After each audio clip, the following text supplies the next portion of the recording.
Hello, it is Monday, so ready for chapter 6 of The Boy in the Back of the Class. So on Friday we learned that Ahmet was a refugee, and the narrator's mum got a little bit twitchy when she started talking about what it meant to be a refugee. So we're just going to hopefully find out a bit more about that today. So it's called The Woman in the Silver Scarf.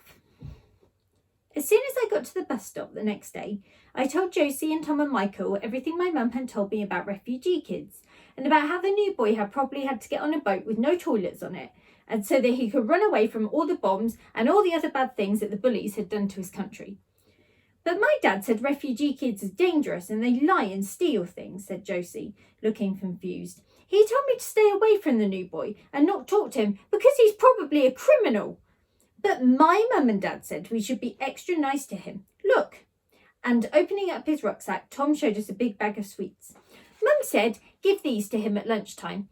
And she said we had to be nice to him and not ask him too many questions. My mum said the same, said Michael as we got on the bus to school. Except she told me to give him a banana, and my dad said refugee kids were running away from the war that's on the TV all the time. He didn't say anything about any bullies. We all looked over at Josie, who was chewing on the ends of her hair and frowning.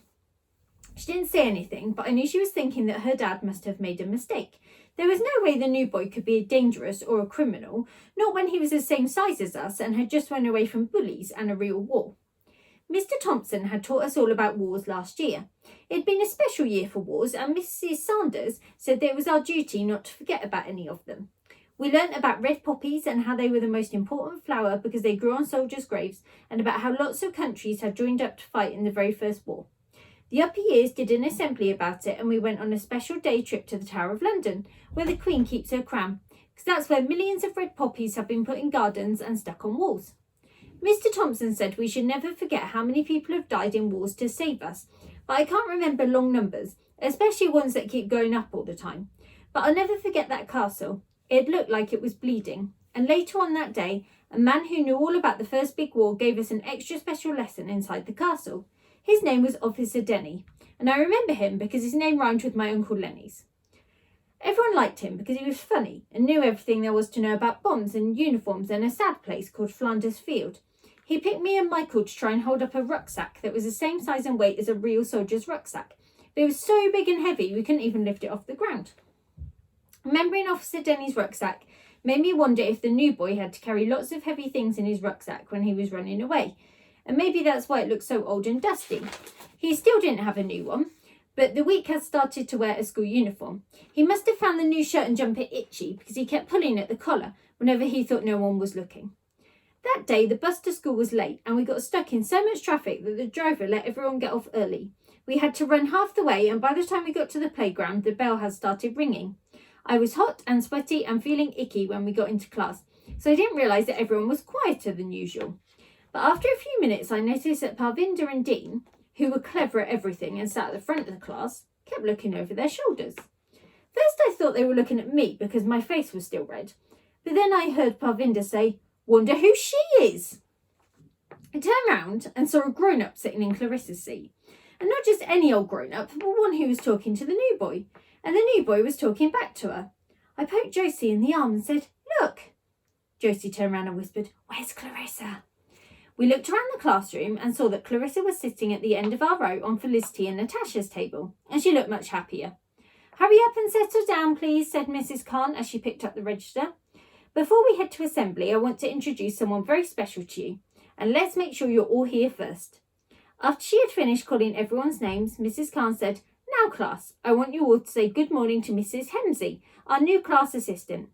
Miss Hemsey stood up and smiled at everyone. "Good morning, Miss Hemsey," we all said. Half the class shouted it out and the other half said it quietly, as if they weren't sure Mrs. Khan had given them the right name to say. I shouted it out. I like shouting out new names. It makes them feel more real. Miss Hemsey smiled and said, "Good morning, everyone." Miss Hemsey will be helping Ahmet with his lessons from now on. If we're very lucky, in a few weeks, she will be helping Ahmet do a presentation about his hometown and how he feels about being here in London. Everyone turned to stare at Miss Hemsey as she nodded and smiled and then sat back down. "She looks nice," whispered Josie. "I like her scarf." I looked back over my shoulder because I liked the scarf Miss Hemsey was wearing on her head too. It looked like a silver river and had a diamond pin clipped onto one side that looked like a star. She had one of those smiles where the person smiling never shows any teeth, but I liked it. And her eyes looked like they'd been drawn around with thick black pencil, which made them look bigger and more interesting. The new boy seemed to like her too, and when she sat back down, she whispered something to him and patted him on the back, which made him nod. I felt happy for him. He had someone to talk to and didn't have to sit next to Clarissa anymore. It's much nicer to sit next to someone who isn't always trying to get away from you all the time and has a diamond pin in her scarf. All that day, the new boy did his lessons at the back of the class, and at break time and lunchtime, he went to seclusion as usual. But maybe because Miss Hemsey was with him, he didn't look at the ground so much and seemed more interested in everything we were doing. I caught him staring at me and Josie twice before lunchtime and 3 whole times in the afternoon, and I was sure he wanted to be friends with us now. At home time, we waited just as we always did by the gates, but this time all of us had something to give him. Josie had saved her chocolate yoghurt from her lunchbox for him especially, and Michael and Tom had bags of sweets and the banana their mums and dads had told them to save. Today I had an apple to give him because the school canteen had run out of oranges. But it was okay because Tom had given me a sticker of a whale to put on it, so it was still special. As we were waiting, I crossed my fingers and secretly hoped that Miss Hemsey would come out with a new boy too, because since she could speak to him properly, she would be able to ask him some of my 11 questions. The playground had started to empty by the time the new boy finally came out, holding both Miss Hemsey's and Mrs. Khan's hands. As they made their way over to the woman in the red scarf, Michael whispered, "Come on." I could tell he was excited because his eyes had gotten wider. Michael's eyes always get wider when he can't wait to do something. So we all ran over to the new boy and gave him our gifts. "This is from me," said Tom, holding out a large bag of sweets like it was a trophy. "There are cola bottles in there and flying whizbees and some toffee melts too." "And this is from me," said Josie, holding out the chocolate pudding. "It's my favourite." This is just a banana. But look," said Michael, turning it over to show the new boy the row of stickmen he'd drawn on it. "And this is from me," I said, holding out the apple. The new boy looked up, his arms full, and gave us each a happy nod. I could tell it was a happy nod and not just an ordinary nod, because even though his mouth wasn't smiling, his lion eyes looked happy. Miss Hemsey bent down and said something in a foreign language into the new boy's ears. Then slowly, and then looking up at us, said, "Thank you, friends." Josie, Michael, Tom and me nodded and beamed, and then all at once started talking. "Do you want to come play football with us tomorrow?" shouted Tom. "At break time. I'll get you another one of those puddings tomorrow if you like them," exclaimed Josie. "I'll ask Mum to give me something better than a banana," cried out Michael. "What about some mini muffins?" "And I'm going to get something better than an apple tomorrow. What's your favourite fruit?" I asked. The new boy looked at us and then looked up at Miss Hemsey and Mrs. Khan, and then at the woman in the red scarf. They were all smiling, and the woman in the red scarf ruffled his hair just like my mum had ruffled my hair the night before. "Now, kids," said Mrs. Khan, bending down so her face was the same height as us, "these are all wonderful gifts, but I know Ahmet is thankful for them, but he needs to learn just a little bit more English before he can answer your questions, okay?" We all looked at each other, and then at Mrs. Khan, and then nodded. "But I do think that's a very good idea of yours, Tom. Maybe Ahmet would like to play football with you tomorrow at break time." Miss Khan looked over at Miss Hemsey, who gave a nod. "Yes, that's a very good idea." "Awesome," said Tom, and was so excited that he gave the new boy a thump on the arm. New boy looked at Tom, and then at his arm, as if he wasn't quite sure what had just happened. "There's no need to give him so many presents every day," said the woman in the red scarf, laughing. "It's so lovely, but we don't want to rot Ahmet's teeth now, do we?" We all shook our heads. "If you still want to give him something at home time, just choose one thing between you all, and that'll be more than enough, okay?" We all nodded, and I cried out, "Miss Hemsey!" I hadn't meant to say it so loudly, but I was so excited I thought of having one of the many questions answered that I couldn't help myself. "Yes," smiled Miss Hemsey. Where is he from? Like what country, and what language does he speak?" I asked, looking at the new boy. Miss Hemsey's smile widened, even though she still didn't show any of her teeth. "Ahmet is from a country called Syria, and he speaks a language called Kurdish." "Do you speak that and English?" asked Josie, looking impressed. "Yes," said Miss Hemsey. "I'm Syrian too."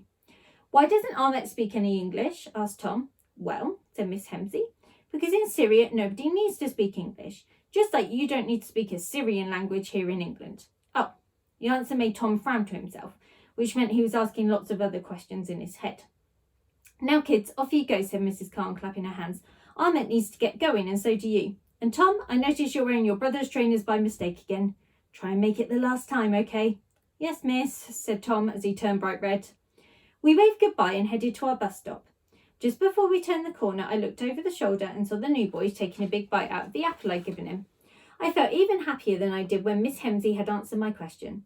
But a second later, the feeling quickly disappeared, because that was when I saw Brendan the bully. He was standing in front of the boys' toilets just a few yards away, and his cheeks were pink and his eyes were narrow, and he was watching the new boy with a scowl on his face. Everyone knows that Brendan the bully hates anyone who's different from him. But it was the first time I'd seen him look so angry and mean. He couldn't do anything because Miss Hemsey and Mrs. Khan and the lady in the red scarf were there. But as we headed to our bus stop all the way home, I couldn't help feeling worried. I knew right away that that scowl was a warning, and that he was going to make things hard for the new boy and anyone who wanted to be friends with him. And it turns out I was right, because at first break on the very next day, that's exactly what he started doing. That's kind of a bit of foreshadowing, isn't it? That something not very nice is going to happen with Brendan in the next chapter. So we will find out tomorrow. Hope you're all well. See you soon.